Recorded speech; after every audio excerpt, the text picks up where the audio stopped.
Nous traversons épreuve sur épreuve. Et c'est l'ennemi qui en est la cause. Le Seigneur ne nous en protège pas, mais dans l'épreuve, nous apprenons à mieux connaître la vraie puissance de notre Dieu. Et grâce à un enracinement plus profond, nous acquérons alors une fermeté, une assurance que nous n'avions pas connue jusqu'alors. Dieu est à la recherche d'un peuple qui ne puisse pas être ébranlé, contre lequel l'enfer, malgré toutes ses démonstrations d'arrogance et d'orgueil, doit s'avouer impuissant. Le reste poussera encore des racines par-dessous. Oui, c'est de cela que Dieu a besoin. Dieu nous compare à des plantes. De quelle nature est la sève dont nous vivons? Devenue une même plante avec lui par une mort qui ressemble à la sienne. Telle est la déclaration de l'apôtre.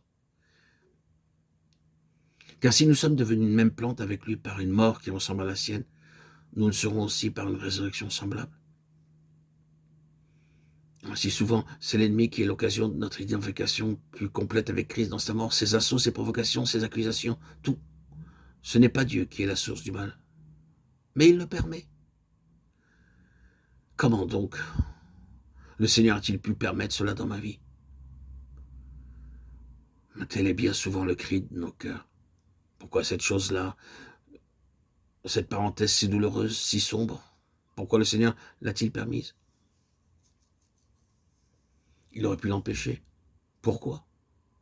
C'est grâce à cette chose-là que nous sommes devenus une même plante avec le Seigneur, Jésus dans sa mort. C'est grâce à elle que nous avons vu plus que jamais auparavant s'épuiser les dernières ressources de notre vie personnelle. Oui. Et parce qu'il en a été ainsi, nous avons aussi connu le Seigneur comme nous ne l'avions jamais connu jusque-là. Et nous occupons maintenant une position telle qu'il ne sera pas si facile à l'ennemi de nous ébranler la prochaine fois. C'est dans ces chemins douloureux, dans ces expériences de mort que Dieu manifeste sa souveraineté. Devenu une même plante avec lui par une mort qui ressemble à la sienne. Vous souvenez-vous du jour où vous avez été planté de cette façon? Est-ce vrai que vous avez été planté en Christ crucifié? Ou bien êtes-vous simplement l'annexe de quelque chose, une simple adhérence quelque part? Êtes-vous planté? Quand viendra le jour où vous vous sentirez planté plus profondément encore dans cette mort, souvenez-vous que ce sont les racines qui s'enfoncent par-dessous et qu'il en résultera certainement pour vous de l'endurance, de la stabilité, une nouvelle capacité de résistance. Ah! Mais surtout, il y aura plus de fruits. Et vous connaîtrez une fécondité bien supérieure à ce que vous avez expérimenté jusque-là. Nous ne sommes pas entre les mains du diable, nous sommes entre les mains du Seigneur. Et parce que nous sommes entre les mains du Seigneur, nous sommes entre les mains d'un potier qui sait ce qu'il a en vue. Pour commencer, c'est le vase qui est dans le potier. Et que, pour finir, c'est le potier qui est dans le vase. Voici, avant même de se mettre à l'œuvre, le potier voit son vase très clairement en pensée. Il le porte dans son cœur. Son modèle n'est pas quelque chose d'objectif, il l'a en lui, et il le voit déjà terminé. C'est sur cette base qu'il se met au travail. Et quand il a fini, il est dans le vase qu'il a créé. Ce qui était en lui s'est extériorisé dans le vase.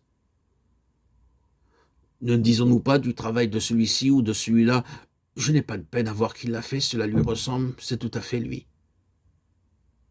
De même, il est, lui, dans l'œuvre de ses mains.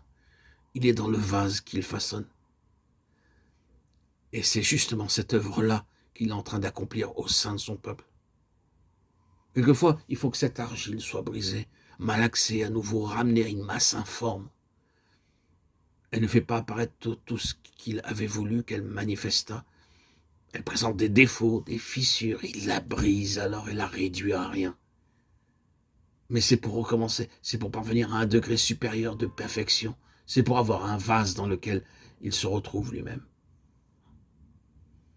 qui nous accorde la grâce nécessaire pour endurer toutes les formes de discipline, quelle que soit la métaphore applicable, qu'il s'agisse du vent, de la chaleur ardente ou de la pression de sa main.